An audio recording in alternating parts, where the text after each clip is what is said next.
Hey guys, so I have my current favorites for you guys. I know I haven't filmed a monthly favorites in forever. I'm going to be 39 weeks pregnant this week, so that's part of the reason. So I'm sorry I haven't been able to keep track of my monthly favorites. I did for the longest time do monthly favorites, and sadly I just haven't been able to keep up with them this year, but hopefully at some point I will get back to them. So I wanted to share with you guys my current favorites, a lot of things that I've been really loving and reaching for and just really enjoying, and kind of give you my 2 cents on them.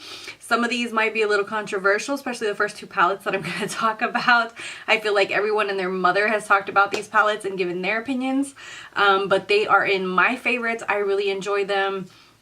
So first up is the Jaclyn Hill Morphe palette. I absolutely love this. It's actually what's on my eyes today. I have had no issues whatsoever with this. I feel like the mattes blend very beautifully. The metallics, I do have some issues with some of the colors where I do have to wet a brush and use a synthetic brush to apply them. But other than that, it's just a very beautiful palette. It's mostly a neutral warm palette, and then it has some pops of color. I know a lot of people did not like that the packaging was white. I actually really like that it looks really beautiful, even though it's going to get hellified dirty. And you know, some points that I did here are valid. Like, you know, they priced up the palette but then did not have a mirror. Also, the shades are not imprinted on there, so I think that that was something that they totally missed, was that they should have put the names on the actual eyeshadows themselves. Sadly, I don't know if it's that expensive to do or not. I'm not really sure, but I feel like they should have done that. But overall, the palette is absolutely stunning and beautiful. With Morphe, I am not a fan of their brushes. I bought their brushes, I would have to say, like over maybe 2 years ago. I know that people have said that they have new company that is doing their brushes and they're a lot better, but sadly I just don't want to risk it, because the first time around I spent like, I don't know, maybe like $40 on brushes, and I did not like not a single one of them, so I did stray away from that. I do have their 35O palette, and I absolutely love their palettes, so I'm okay with their palettes, even though I know that they are palettes that are, you know, they're not like high quality palettes or anything like that, but I feel like you do get more bang for your buck, and I really don't mind some of the ingredients. So so this is the palette itself. I absolutely love it. I have really been playing around with a lot of the shades, and I have had no issues, especially these matte shades right here. These transition shades are absolutely stunning and beautiful, and they just are just absolutely spectacular. I do like the fact that she has some warms, and then there's a few, like 1 or 2 cool shades in here as well, so that you can play with as well. So absolutely love this. This is kind of like Jaclyn defined in a palette, and I really enjoy it, and has been a nice addition to my collection. So I know that some people hate it, some people love it. To me, I absolutely love it. Next up is something that has been so controversial. I've seen so many videos and so many pictures of this palette. It's the Subculture palette by Anastasia Beverly Hills. I went ahead and got it because I absolutely love her palettes. I have not had one that I've not liked, and this is no exception to that. I know a lot of people have a lot of concern as far as fallout. Does this have fallout? It does. If you put your brush and start winding up in there, it's going to give you fallout? Yes. Even if you tap it lightly, you will see quite a bit of kickback, a little bit more than what I'm used to, especially for palettes like this. It reminds me a lot of Lorac shadows, where you have to be a little bit more delicate. If you're not going to be someone who's a little bit more delicate, if you have a heavy hand, then you would definitely obviously skip on it. If you don't like fallout, you're going to skip on it. If you don't like the shade selection, then skip on it. It's obvious when you look at something if you really want to use it or not. To me, the shades are very fall. They're very different, and that's what really appealed to me. It's not like every single warm palette that has been launching back to back. I feel like this is totally different and very beautiful. The shades are something that is something really fun to play with, and to actually like step outside of the box of what you're used to, and that's what really appealed me to it. I feel like I have had so much fun playing with this. There's only like two no, 3 shades that I haven't played with, which is Destiny, Edge, and Rowdy. But other than that, I played with almost like every single shade in here. I did about like 4 or 5 different looks and showed them on my Snapchat, and I had no issues as far as blending goes. I had no issue as far as like, I've seen videos where people have lost pigmentation when they apply another color, or it gets really muddy. I have had no issues with any of those things. I feel like you also have to be a little bit cautious with these because there's quite a few shades in here that are complementary to each other. Like for example, this yellow and this purple. When you mix complementary colors, you have to be careful because they can get muddy. So that is something that you have to be aware of as far as like the color wheel and you know, that kind of just, I feel like this will help you become a better makeup enthusiast, if you want to say, because it'll help you really kind of learn the color wheel and learn which colors you can pair together and which ones not to.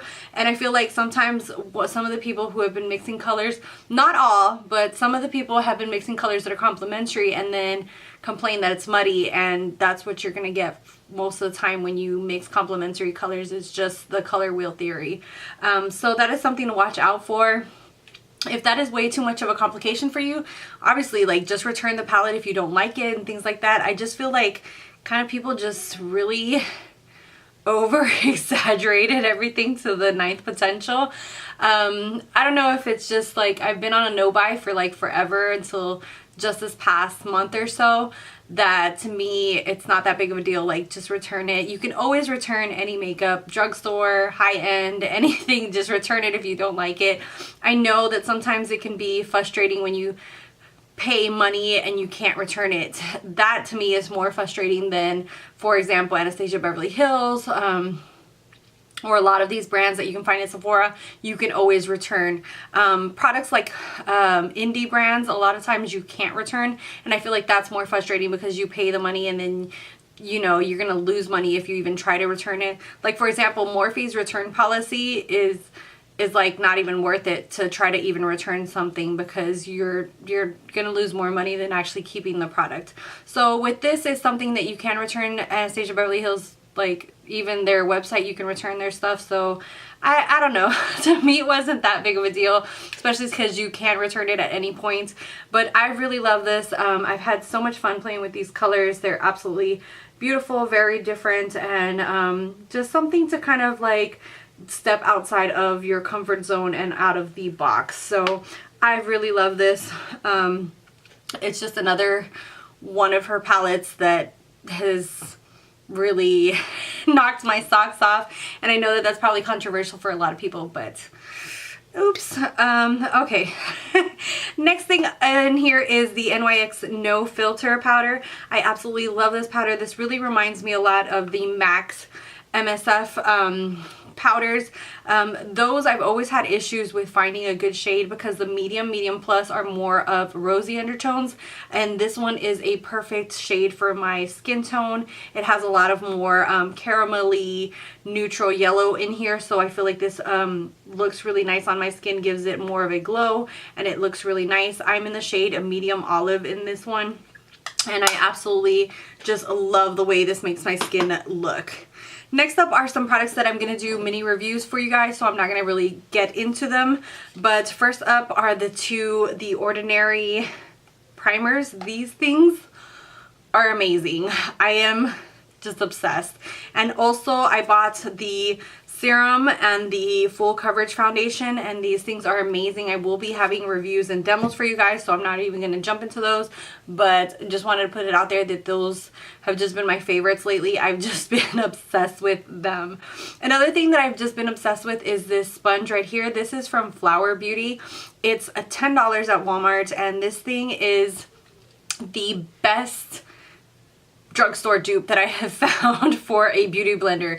This thing sponges up like no tomorrow. It's super soft and it blends out your foundation and your concealer just like the beauty blender does. I don't know what kind of material this is, but this is the closest that I've ever felt to the beauty blender, and I have tried all kinds of brands. There are some that have come really close and that I really love, but This one knocks everybody out of the way compared to, you know, like as far as being the closest to the Beauty Blender. This thing is amazing. I have washed it a few times and it hasn't fallen apart or anything like that. To me, go out, get this you will not regret. This thing is amazing. If you're looking for a good beauty blender or any kind of sponge where you can wet and get a really nice flawless application, this is your best bet. Next up is the Pixi Glow Mist. This stuff is amazing if you have dry skin. I have been complaining about my dry skin for most of my pregnancy, and this stuff is really nice because it gives like hydration, and then it also has argan oil in it, so it kind of just like gives like a dewiness to your skin.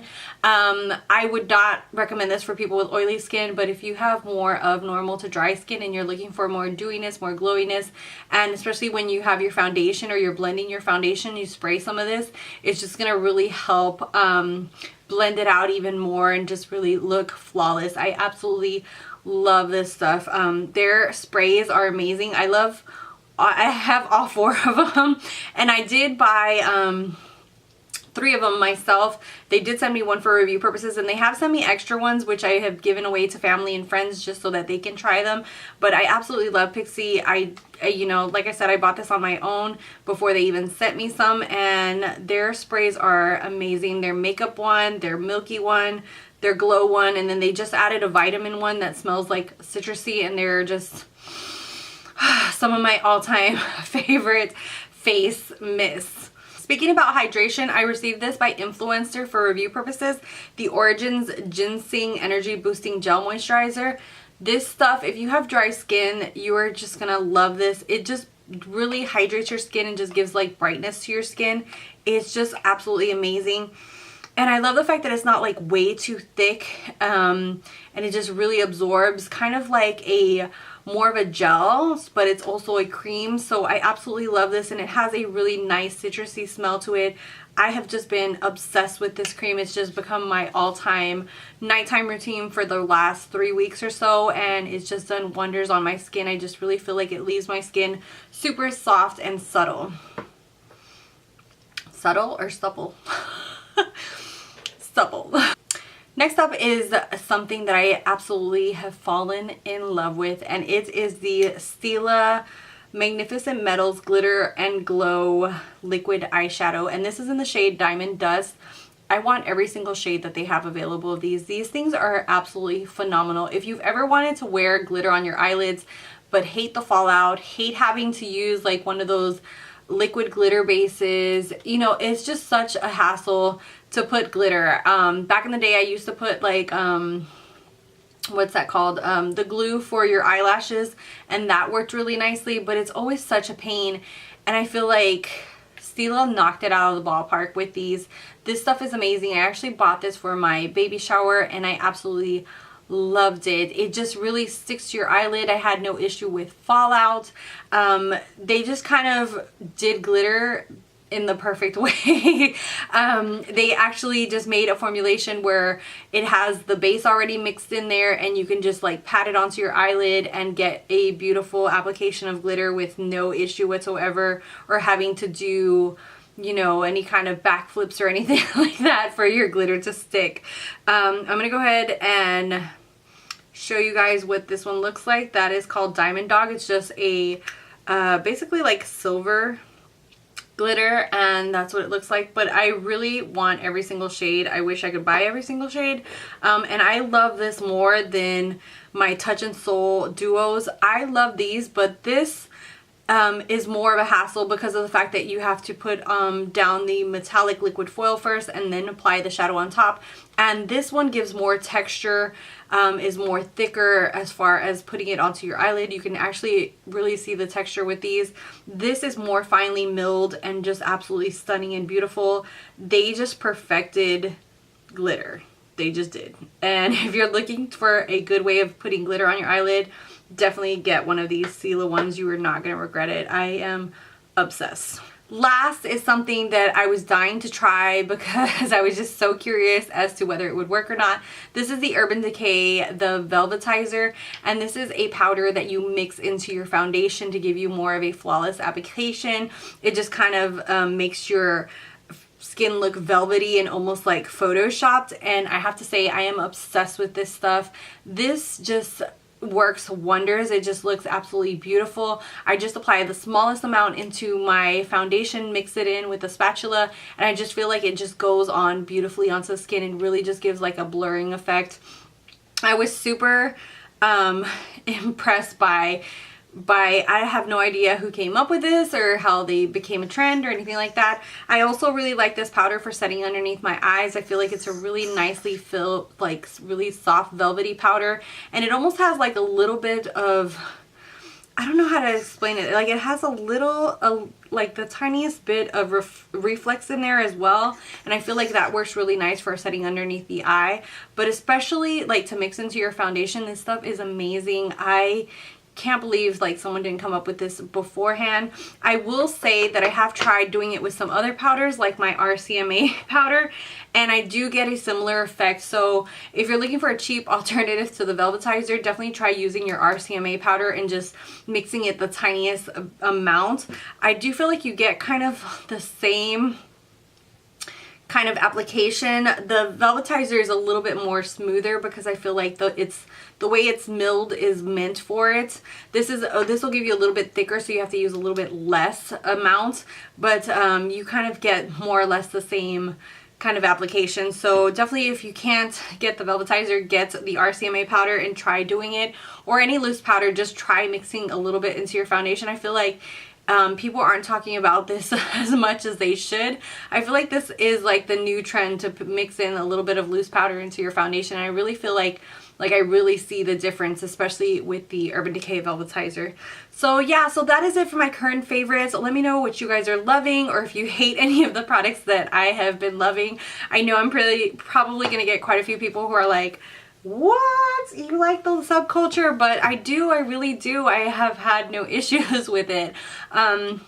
But to each their own, you know. So yeah, thank you guys so much for watching. I hope you guys enjoyed this. I know I haven't done this in forever. Let me know if you guys would prefer me doing monthly favorites again at some point, or just kind of like current favorites like this, because I think this would be a little bit more easier for me at this point. Maybe I could do one like every couple of months. And yeah, thank you guys so much for watching, for subscribing. If you're not subscribed, definitely hit that little red button down below and join my little YouTube community. Thank you guys as always. I love you guys, and until next time. Bye guys.